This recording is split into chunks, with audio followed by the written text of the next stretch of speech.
Hello sensuals, this is Liana. Welcome to my YouTube channel. I am speaking of all things intimacy and sexuality and erotic transcendence here.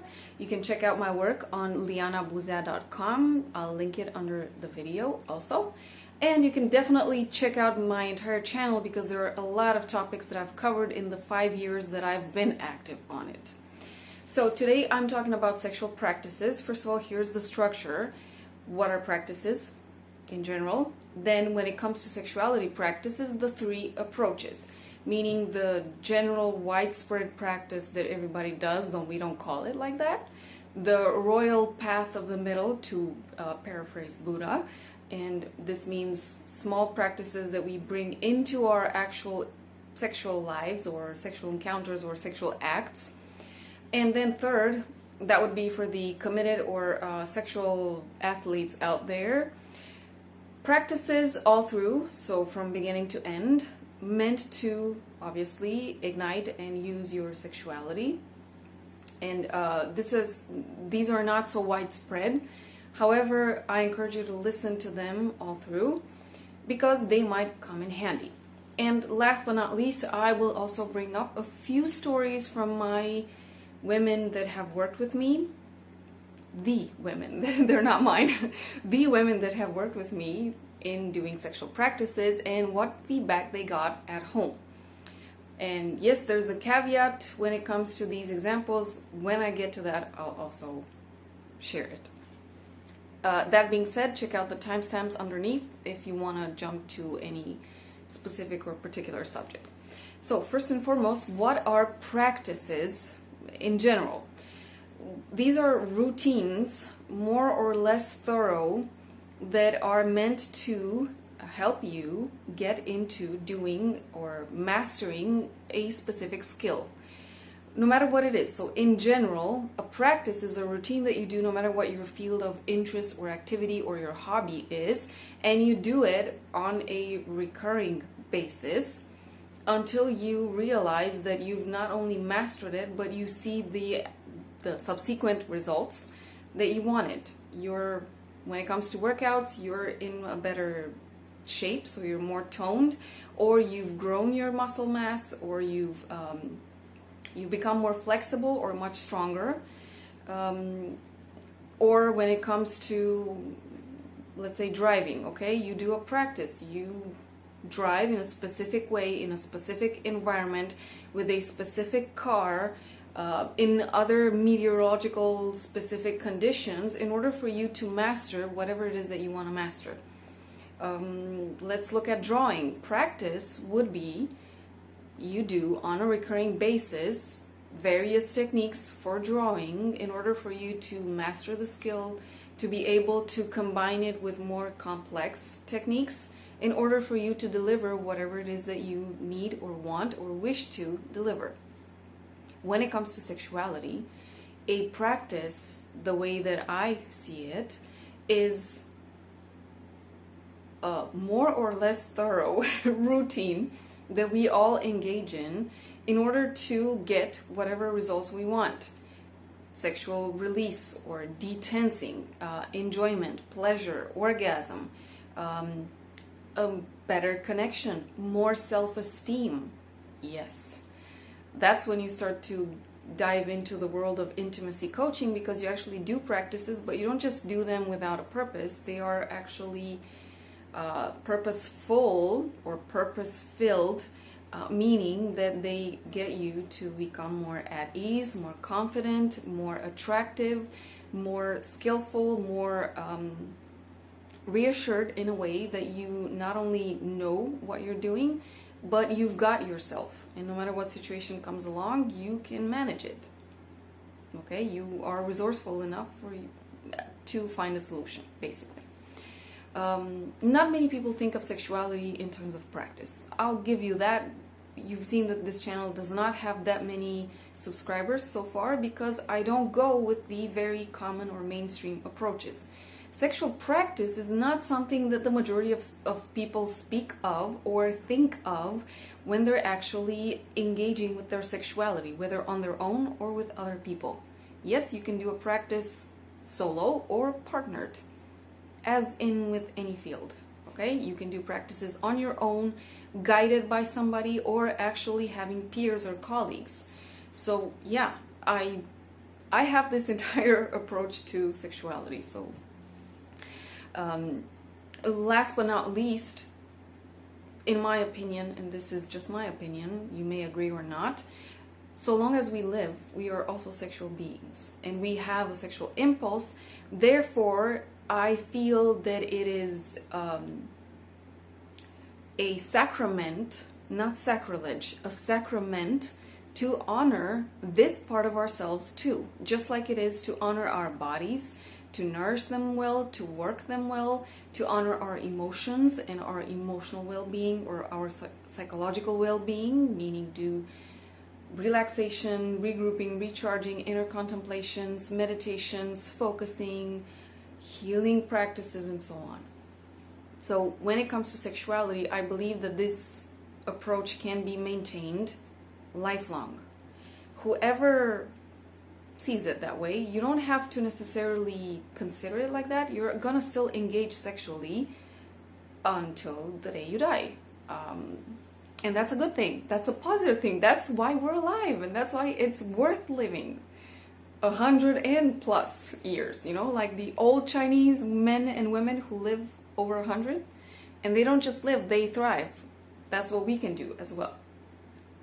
So that being said, let's look at the three main ways in which I see sexual practices. Obviously, in actual reality, we're not gonna be just in one place, okay? Sometimes we may engage with the first level, sometimes with the third, most of the time with the second.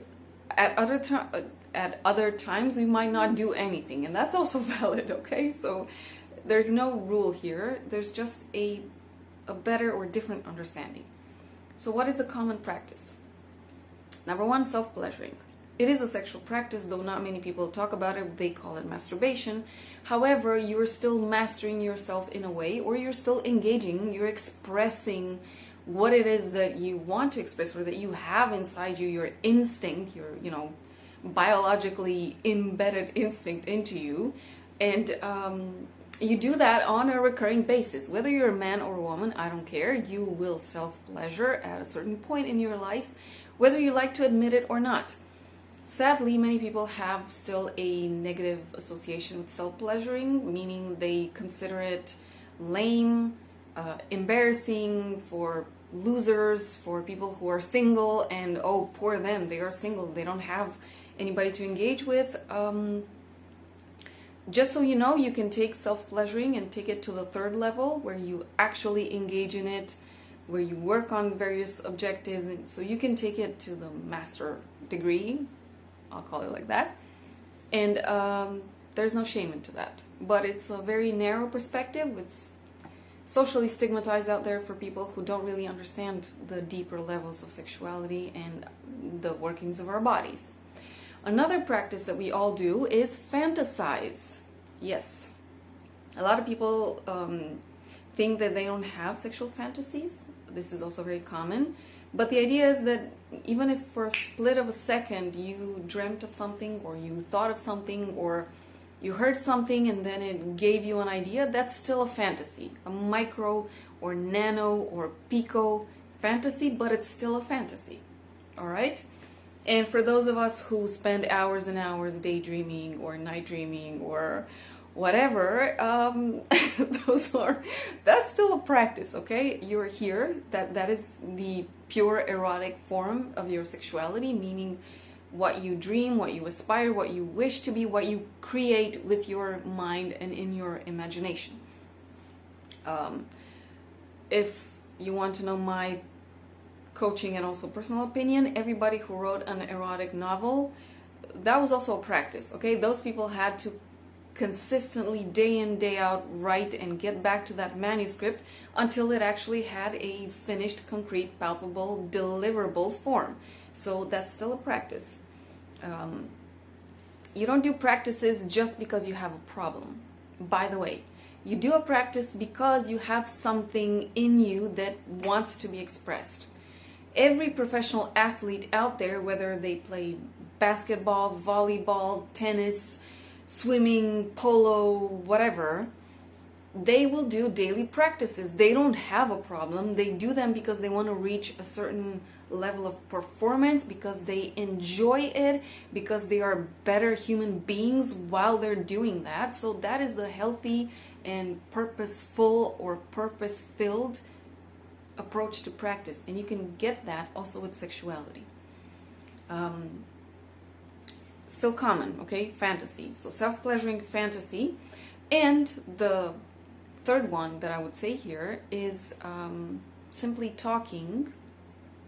Believe it or not, this is also a practice. Talking with your intimate partners. Everybody that has had an intimate partner in their life has had talks regarding what they like, what they don't like. Maybe they don't carry these talks throughout time. So maybe they have a specific relationship or context or situationship where they actually feel drawn to have a talk. But it's still a practice. Why is it? First of all, they're exercising their vocabulary. They might not know it, but they're exercising their vocabulary, their spoken vocabulary, okay? Not what they know, what they read, but they don't use, but the stuff that they actually use when they communicate with others. They're also exercising their capacity to explain themselves and also understand the other, because communication goes both ways, always. All right? So that is also everybody does it. We don't call it practice, but it is a practice. Okay? And hopefully by the time you understand that when you do these things more and more and more, you get better. Your intimacy is going to get juicier, better, more, professional, athlete level. Hopefully you're going to do it. Probably you're going to do it, or hopefully you're going to do it. I hope that you will. All right. Now, the second level, what did I say? The Buddha paraphrasing line, the royal path of the middle. This is you engaging sexually with somebody and actually bringing a trick or two, because many people call them like that. So a technique or two, and you bring them in the middle of your usual or normal, habitual routine. Okay? This is what the majority of people do. This is, okay, so step up, because you don't just do it because out of instinct and you're not necessarily thinking so much about it, but you're actually doing it. So you're bringing new stuff into the already habitual things that you do. This does require a certain amount of effort. This does require a certain amount of self-esteem. What could you bring in? You could bring in accessories. You could bring in bodywork practices, meaning sound speech, dirty talk, or intentional talk, the sex magic practice. Check out my channel, go on it and type there sex magic practice, and you'll have, I think, a video or two. So you bring in intentional talk. You bring in different types of touches, or different, how do I say this? Sensation play. So you bring in not just accessories, but just things, different things like ice, candles, fluffy things, what is it? The Wharton, the pizza cutter. You don't cut anybody, but you roll with that. So it's a different texture when you're aroused, by the way. The stuff that you do extra are gonna be felt more intense. For instance, when you are genuinely aroused, you don't feel, if somebody touches you like softly, you're not tickled. It actually takes you to, you shoot for the stars in a way. So with actual physical arousal, everything that you do, whether it's sensation play, body work practices, I have an entire class on that on my Sex Dojo for Women, bringing accessories, everything's going to be felt more intensely. Even if you play with the senses, or sensorial play, meaning sounds, music, or other kinds of sounds, light or visual, a certain scenery, or just a specific kind of light, or no light, meaning darkness, and your other senses are enhanced, obviously.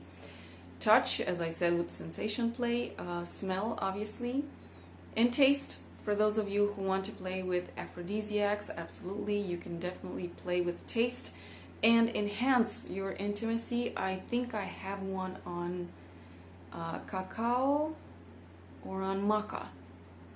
If I don't, check it out on my channel, and if you don't find it sufficiently clear, drop me a comment and I'll dive into that a little bit deeper. Okay, the idea is that you can bring just a little bit of new stuff into your habitual sexual encounters, and this makes your intimacy juicier. And the third level, last but not least, what I said about taking everything to the mastery or the professional athlete level, well, that's your intentional sexual practice all through. What does this look like in my habitual approach to it? Because there are different ways in which you can do this, but my habitual approach to this is self-work. And I have, in the Sex Dojo for Women, I have dozens of practices for women. This means that you begin with the intention to do a practice. You prepare your body, meaning your senses and your muscles. You do the actual practice. In my case, I play a lot with the pelvic floor, or I play with breath, sound, intention, obviously, and body awareness. And I can't be more specific than that because I would actually have to show you the practices. You can check out the Sex Dojo for Women, the Women Feminine Practices program.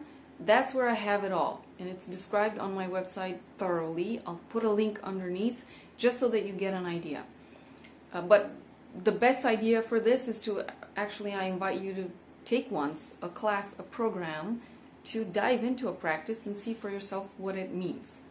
And then by the end of it, which can be time limited or purpose limited, or simply your own intuition that tells you, okay, I feel like this is done now.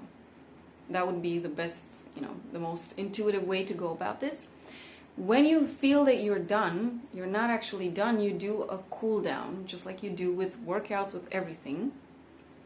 Meaning you do, first of all, if you've used muscles or parts of your body, you're going to relax them, stretch them, massage them, depending on what is accessible and depending on the body part. This is also good for your health, sexual health, and this prevents pain, this prevents a lot of discomfort during sex, so it does make sense. And there are also, if you had an intention, that you sit down and you start to think about, okay, did I reach my intention? Did I not reach it? So it's important to know what you began with and where you ended up. And the next best thing you do, you start to ask yourself, so how can I do this better? Or what do I need to adjust next time in order to actually reach this particular purpose or goal or result that I am looking for? Yes, you can do that with sexuality. And it doesn't mean that it's less sexy. It means that you have this, it's a different mind frame, okay? Professional athletes that do workouts, even porn stars that do whatever it is that they do, they might not get into, they might not actually have an orgasm every time they do whatever it is that they do, but they still enjoy it, they still take learning, so there's an essence there, and they get it, because they don't just do that, they couldn't do that if they didn't really want to or enjoy it. And last but not least, you will also, depending on your level of awareness, circulate your energy, okay? Detense all through.